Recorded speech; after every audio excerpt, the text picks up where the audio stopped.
Me llamo Amalia Vargas.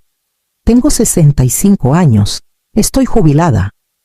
Y después de décadas lidiando con balances y hojas de cálculo, pensé que había dominado el arte del control.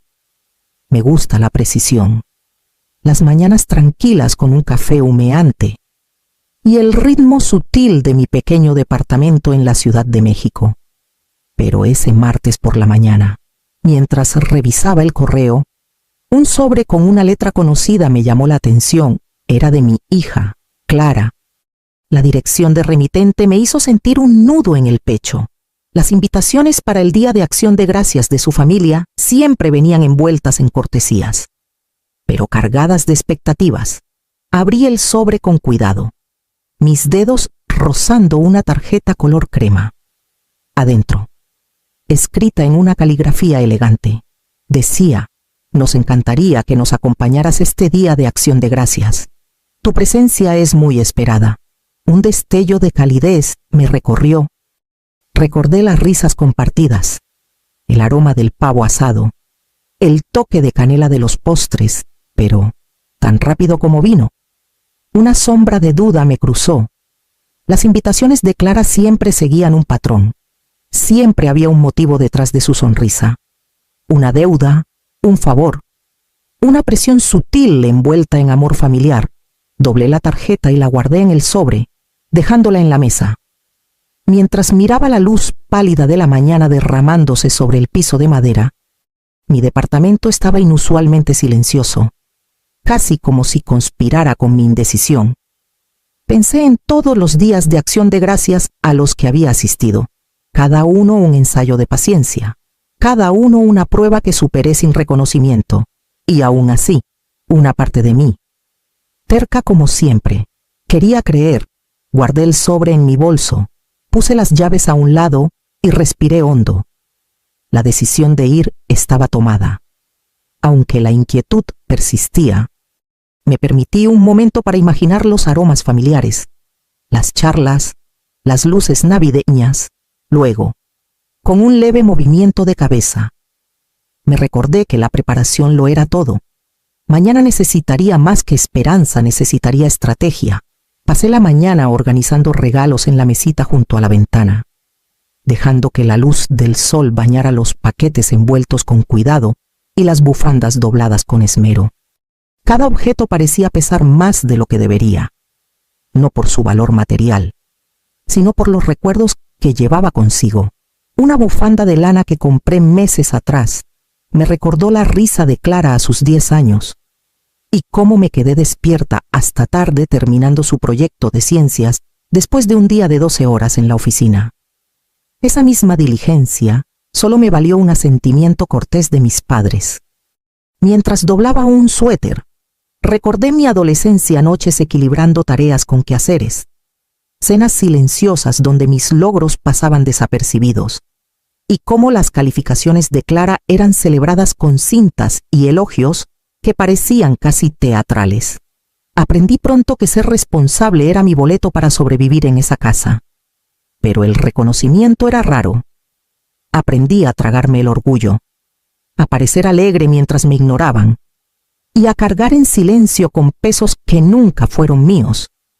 El sobre de ayer seguía en la mesa como una advertencia. Intenté ignorarlo, pero mis pensamientos volvían a las expectativas conocidas, a los recordatorios sutiles de que mi valor se medía no en amor, sino en utilidad. Pensé en las cenas pasadas, las risas que nunca me incluían, las sonrisas cuidadosas que escondían juicios. Aún así, quería creer que mañana podría ser diferente, aunque fuera un poco. Empaqué un pan casero pequeño, recordando cómo Clara una vez pidió un pedazo antes que nadie. Agregué una botella de vino tinto, esperando que suavizara las tensiones, y finalmente, una tarjeta con palabras cuidadosamente elegidas. Aunque dudaba que alguien las leyera más allá de la superficie, cerré mi maleta, respirando lentamente, dejando que los recuerdos se asentaran a mi alrededor. Cada objeto llevaba un pedazo de mi pasado, algunos tiernos, otros cortantes, pero todos eran míos para cargar. Mañana, entraría a esa casa armada con ellos, como escudo y como historia. El camino de entrada se extendía ante mí, familiar pero extraño, bordeado de árboles de jacarandá que dejaban caer sus hojas moradas sobre el sendero de concreto. Estacioné el coche y ajusté mi abrigo. Sosteniendo mi bolso un poco más fuerte de lo normal, la casa parecía igual ordenada, acogedora desde lejos, pero mientras más me acercaba, más recordaba los juicios silenciosos que siempre habían estado tras sus puertas. Al subir al porche, Clara apareció primero, con una sonrisa amplia. Sus ojos, sin embargo, brillaban con algo calculado, una evaluación sutil de mi reacción. «Mamá, llegaste», dijo. Su voz ligera, casi ensayada, le devolví una sonrisa, consciente de la tensión tejida en sus palabras. Adentro, el aroma del pavo asado y la canela me golpeó, removiendo recuerdos de tiempos más felices. Decenas de acción de gracias que alguna vez esperé con ilusión. Mi corazón se ablandó por un momento antes de que la cautela regresara. Mi esposo, Javier, estaba en la cocina, asintiendo mientras ofrecía un saludo cortés. Su presencia era tranquilizadora, pero ni siquiera su calma podía ocultar la corriente de expectativas en el aire. Mis padres, Teresa y Salvador, estaban sentados en sus sillas de siempre. Sus sonrisas eran gentiles, pero algo en sus ojos traicionaba el patrón de siempre, la atención inclinada hacia Clara. Preguntas sutiles disfrazadas de preocupación. Cada apretón de manos, cada bienvenida, se sentía medido. Noté cómo el esposo de Clara rondaba cerca, observando, guiando la conversación con sutileza. Entregué mis regalos, notando los asentimientos corteses, los agradecimientos suaves que parecían más actuación que reconocimiento. La sala, tan familiar, se sentía casi como un escenario. Me sorprendí contando los segundos entre comentarios, midiendo pausas, preguntándome cuánto de esta calidez era genuina y cuánto estaba cuidadosamente escrito. Incluso en un lugar que conocía bien, sentía el aislamiento asentándose a mi alrededor, un recordatorio de que las apariencias engañan. La casa guardaba recuerdos de amor y descuido, risas y juicios, y yo cargaba con ambos mientras la puerta se cerraba tras el último invitado. El comedor olía a pavo asado y hierbas frescas, un aroma reconfortante que debería haberme relajado.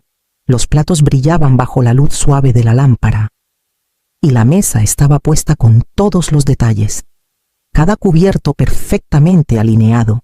Tomé asiento entre Javier y Teresa. Con el peso familiar de la anticipación sobre mis hombros, la conversación comenzó con los saludos de siempre, preguntas sobre el clima y comentarios sobre mi viaje desde la Ciudad de México. Pero mientras la charla avanzaba, el tono cambió sutilmente. Clara se inclinó hacia adelante, su sonrisa cálida pero calculada.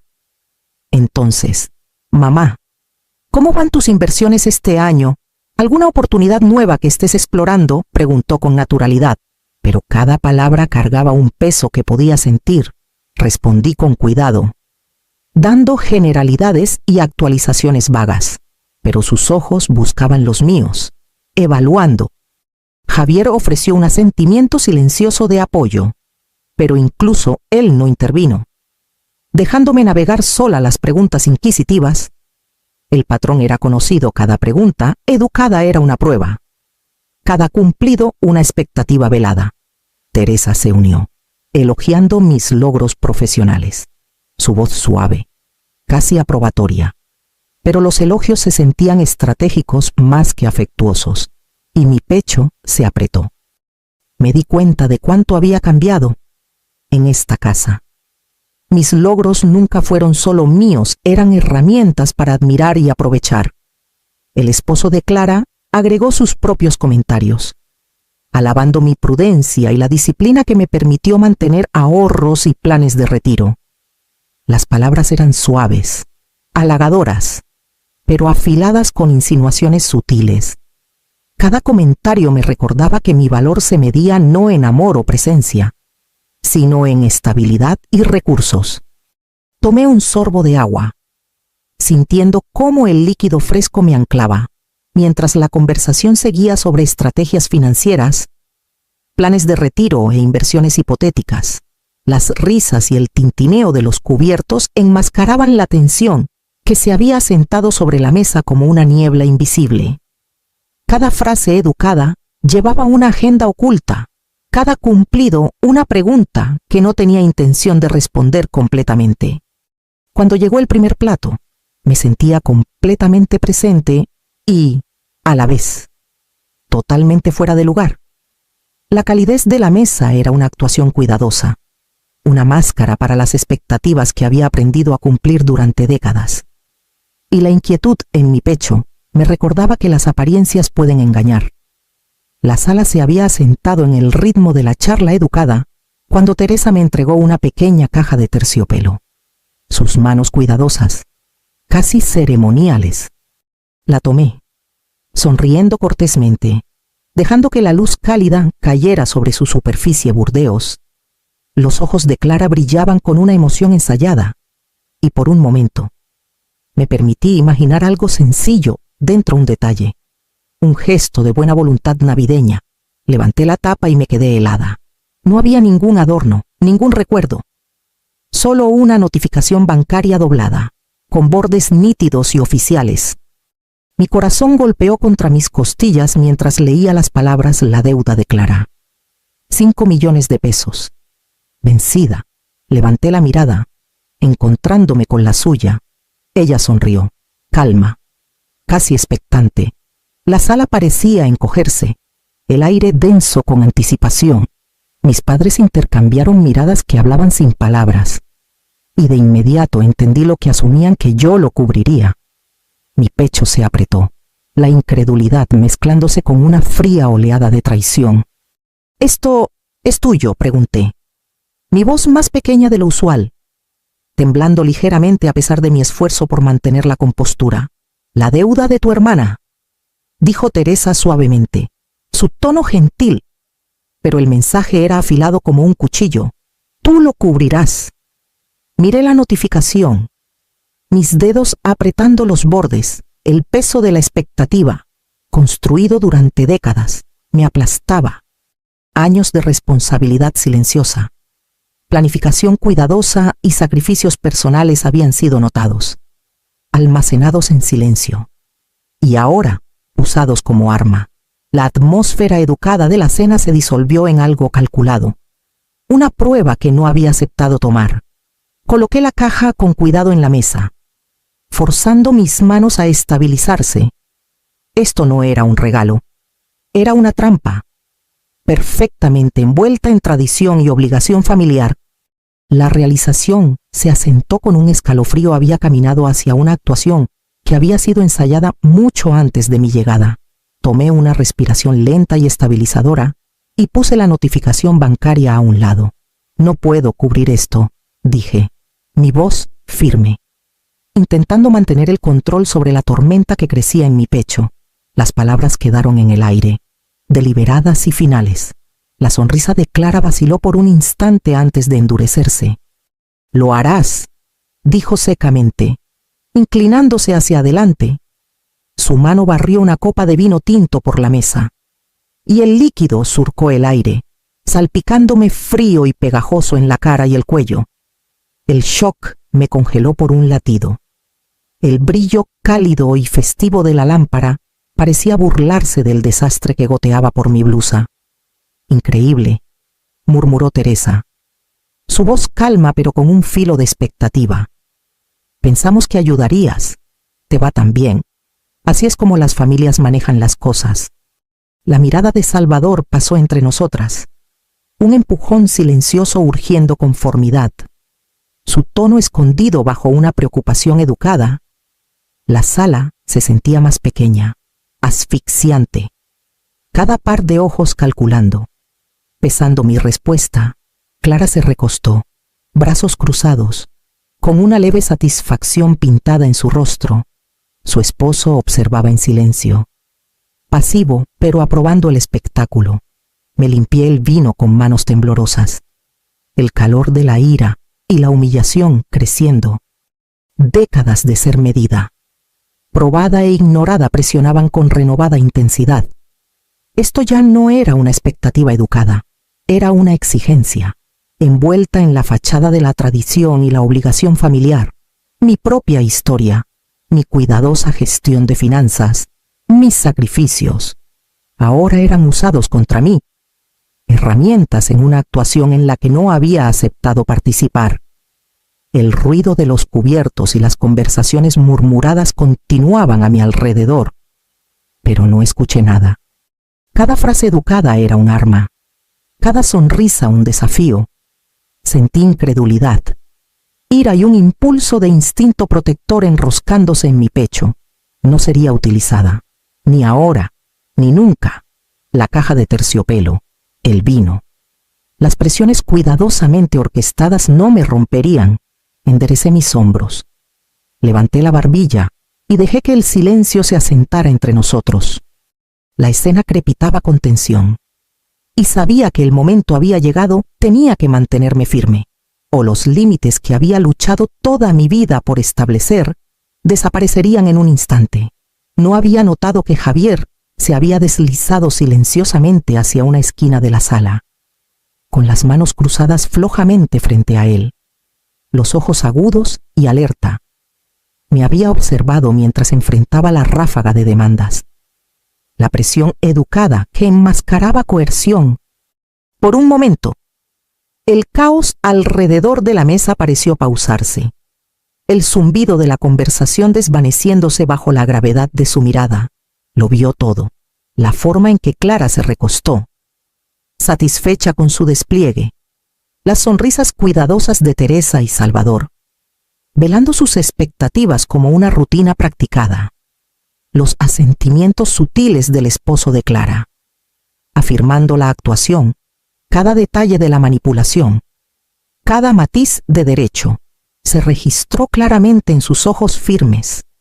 Capté su mirada brevemente, una tranquilidad silenciosa. Su presencia me ancló, ofreciendo una sensación de que no estaba completamente sola. Incluso mientras mi corazón latía y la humillación persistía en el aroma pegajoso del vino tinto, sentí un cambio. La calma observadora de Javier abrió un pequeño espacio de claridad en medio de la tormenta de juicios y expectativas. No habló, no intervino de inmediato, pero la energía que trajo alteró la sala. La presión que había estado cargando, el peso de décadas de responsabilidad y deuda invisible, se sentía ligeramente menos asfixiante. Su atención silenciosa hacía más visibles las manipulaciones sutiles de la familia. Su coerción expuesta en la quieta rendición de cuentas de su postura vigilante. Me enderecé en mi silla, dejando que mi columna absorbiera algo de la fuerza que emanaba de él. La caja de terciopelo, el vino. Las preguntas ensayadas seguían pesando sobre la mesa, pero ahora sentía que el desequilibrio podría ser desafiado. Javier había notado el patrón, el derecho, la explotación. Su presencia insinuaba que alguien podía intervenir, que la verdad podría salir a la luz. La sala continuó su actuación cuidadosa. Sin darse cuenta de que su coreografía había sido descubierta, me permití una respiración cautelosa, sabiendo que la esperanza había regresado, tenue y tentativa, pero real. Javier finalmente habló, su voz calma pero firme, cortando la tensión como un cuchillo. «Basta», dijo, volviéndose hacia la mesa con un peso que hizo que todos pausaran. «Amalia no es responsable de esta deuda». Las palabras quedaron en el aire, claras e inflexibles. Sentí un destello de alivio, aunque la adrenalina aún corría por mis venas. La expresión de Clara vaciló, una sombra cruzando su sonrisa cuidadosamente ensayada. Javier continuó, enumerando los detalles que siempre había sospechado, pero nunca se habían dicho en voz alta: viajes a Cancún, un coche nuevo de lujo, noches en casinos, compras extravagantes, todo financiado por una mala gestión, escondido detrás de cuentas a las que no tenía acceso. Su tono era constante, exponiendo el desvío sin teatralidad. Mis padres se movieron incómodos en sus sillas, la fachada gentil de cortesía resquebrajándose bajo el peso de la rendición de cuentas. Teresa abrió la boca, la cerró de nuevo. La mano de Salvador se apretó alrededor de su bastón, un reconocimiento sutil de que el equilibrio había cambiado. El silencio de la mesa cambió. La jerarquía cuidadosamente mantenida vaciló bajo la observación de Javier. Me recosté, dejando que la verdad me envolviera. La caja de terciopelo, la notificación bancaria, el vino, todos habían sido herramientas en una actuación diseñada para coaccionarme. Pero ahora, con Javier articulando lo que había estado oculto, la claridad moral de la situación se volvió innegable. No era el blanco, ni la facilitadora. La mala gestión de Clara y las suposiciones de la familia habían sido expuestas. Y la sala ya no podía ignorarlo. Incluso el esposo de Clara, usualmente compuesto, mostró un destello de duda. Mirando entre ella y Javier, el shock silencioso que se asentó sobre la mesa era tangible. Los ojos evitaban los míos, y la expectativa de que me conformaría se había evaporado. Tomé una respiración lenta, saboreando la libertad en su forma cruda y tentativa, el poder que había sido usado contra mí, las cadenas invisibles de obligación, culpa y presión se aflojó. Por primera vez esa noche, podía ver un camino hacia adelante sin comprometer mi integridad, sin ser usada como garantía para la imprudencia de alguien más. La sala contuvo el aliento, y me di cuenta de que la marea había cambiado. La verdad había sido dicha, y por primera vez. Ya no estaba atrapada dentro de sus expectativas. Enderecé mis hombros y dejé que mi mirada recorriera la mesa, enfrentando los ojos de cada miembro de la familia sin titubear. El peso de la expectativa se había aligerado ahora que la verdad estaba expuesta, y sentí una claridad que no había experimentado en décadas. No cubriré esta deuda, dije con calma, dejando que las palabras se asentaran firmemente en la sala. No es mía para pagar, y no seré manipulada para asumir la responsabilidad de las elecciones de otra persona. El rostro de Clara palideció, su compostura cuidadosamente mantenida tambaleándose. Los labios de Teresa se apretaron en una línea fina, y Salvador se movió en su silla, el bastón golpeando suavemente el suelo. El silencio se extendió como una presencia tangible. Por un momento, la sala parecía suspendida, como esperando a ver si vacilaría. Javier extendió la mano, un tranquilo gesto de apoyo, descansando brevemente en mi brazo. Su presencia constante me dio valor.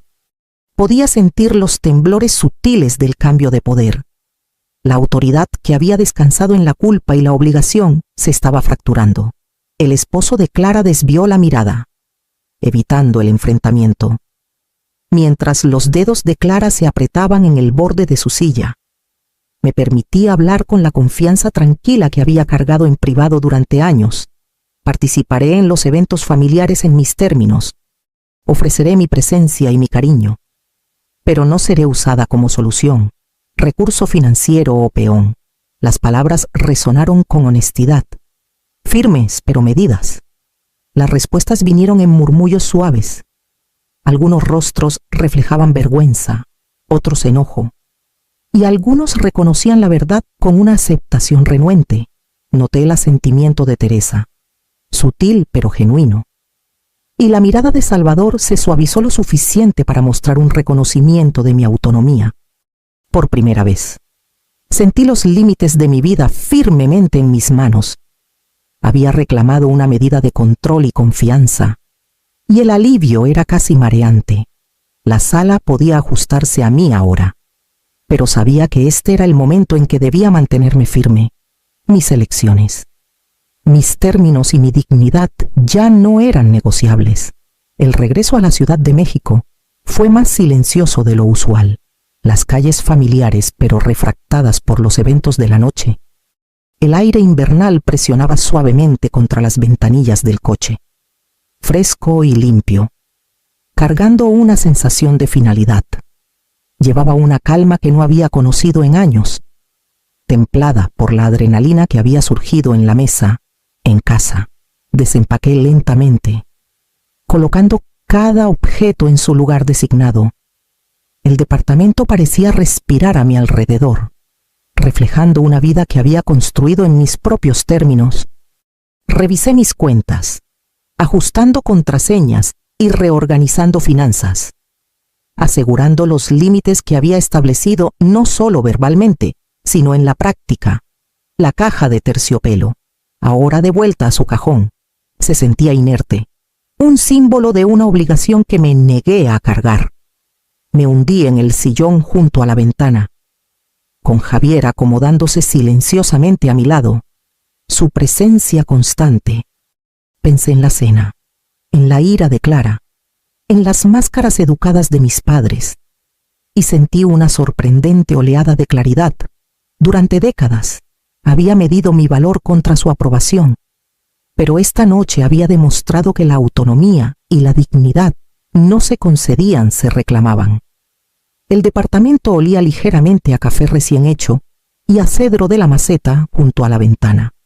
Afuera, las luces de la ciudad brillaban contra la oscuridad, y me di cuenta de que mi sentido de familia, de amor, no dependía únicamente de la aprobación o la presencia, podía ser redefinido, templado por la elección, el respeto mutuo y la honestidad. Me permití una sonrisa, pequeña y privada. El peso de la obligación se había levantado, reemplazado por el pulso constante del respeto propio. Había aprendido que alejarse de la manipulación no disminuía el amor, lo clarificaba. Había redibujado las líneas alrededor de mi vida, y al hacerlo, había reclamado la alegría de ser completamente, sin disculpas, yo misma. Javier tomó mi mano, y sentí el calor de la compañía y la comprensión. En ese espacio tranquilo, reconocí los primeros momentos de renovación, paz nacida no de la evasión, sino de una elección empoderada.